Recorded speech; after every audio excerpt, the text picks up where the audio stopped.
Ancient Rome wasn't built in a day, but we can still see it in 10 minutes.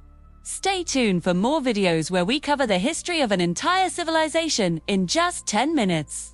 Rome was founded in 753 BCE by Romulus, who killed his twin brother Remus.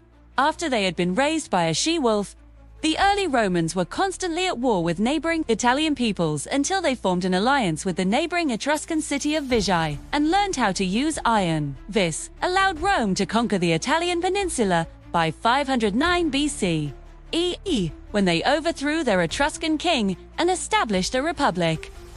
This new government was unique because instead of being ruled by a monarch, the Roman Republic would be ruled by an elite group of citizens who owned property and were male.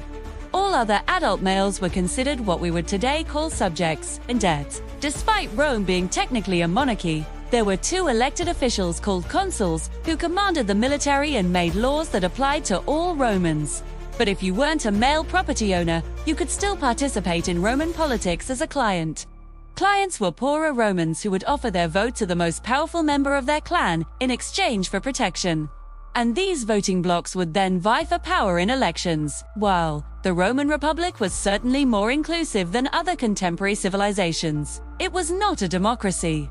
Power was concentrated in the hands of the wealthy who could afford to pay their clients to vote for them. But soon Rome would have to fight to keep itself from being conquered.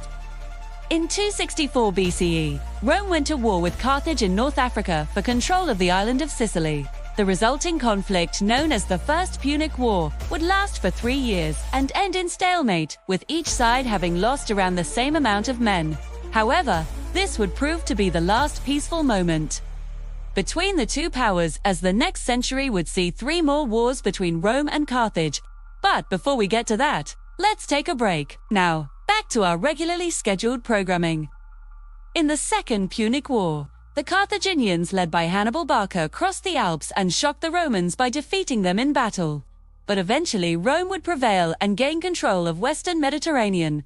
However, the peace treaty was extremely harsh, forcing Carthage to give up their navy and pay a massive indemnity to Rome. This left the Carthaginians bitter and in debt, which led to the Third and final Punic War, where Rome finally crushed Carthage, killing Hannibal's brother and selling the survivors into slavery. With Carthage out of the way, Rome's next target was the Greek kingdoms of the East.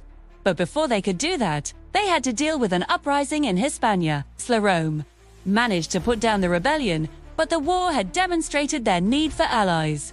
So they began to incorporate the local tribes into the Roman sphere of influence. Rome even came to an agreement with the Lusitanians, a tribe from modern-day Portugal, to supply Rome with silver. However, Rome's eastern ambitions would soon come to fruition when the Roman general Lucius Mummius subdued the Greek kingdoms of the East, ending the Third Macedonian War and incorporating Greece into the Roman sphere of influence. But while the Greeks were certainly impressed by Roman military power, they thought that Roman culture was pretty barbaric. To the Romans, Greek culture was the height of sophistication. So, to become a cultured Roman, one only had to learn Greek. The result was a cultural fusion that produced some of the greatest art and architecture ever seen.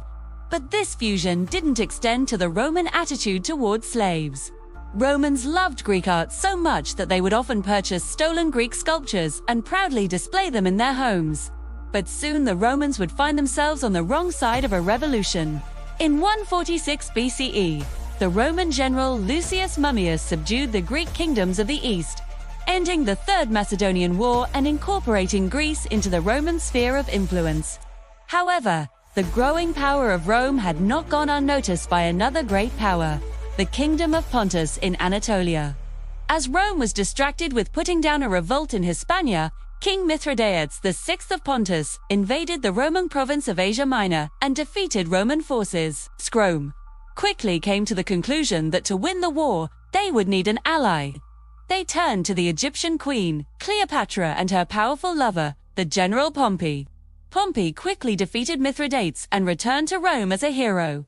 But he would soon find himself on the wrong side of the law, when he defied the authority of the Senate and was declared an enemy of the state.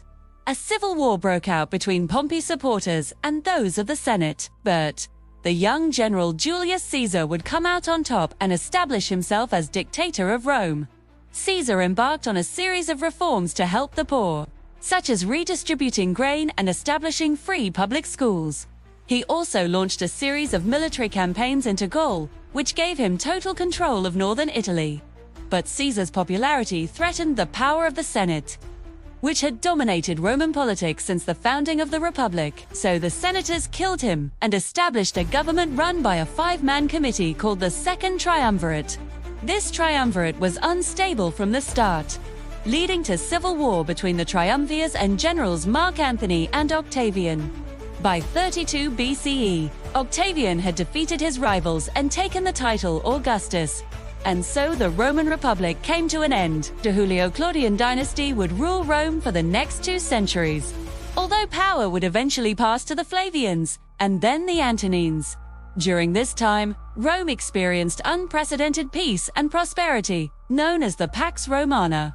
This period saw a blossoming of Roman culture and a building boom across the empire. Under Emperor Trajan, Rome reached its greatest territorial extent and would remain largely unchanged for the next 150 years. However, the good times wouldn't last forever. In 180 CE, the Antonine Plague swept through the empire, killing millions. Soon after, the Severan dynasty took control and began to move the empire's capital to the city of Byzantium, which would eventually become Constantinople. Over the next 100 years, the Western Roman Empire would grow weaker and weaker, eventually being sacked by the Goths in 410 CE. Despite the sack, the emperor refused to abandon Rome and remained there until the city was sacked once again by the Visigoths in 455 CE. Although Rome was still a Christian city by this point, Christianity did not yet dominate Roman society. In 476 CE, the Germanic general Odoacer deposed Romulus Augustulassa, the last emperor of the Western Roman Empire, and established his own kingdom in Italy. Although the Western Roman Empire was finished, the Eastern Roman Empire, also known as the Byzantine Empire, would continue on for another 1,000 years. And you can learn about them in our video on the Byzantine Empire. Click here to watch the first 1,000 years of Christianity in 10 minutes. Click here to watch the rise and fall of the Soviet Union in 10 minutes. Or click here to watch the history of the United States in 10 minutes.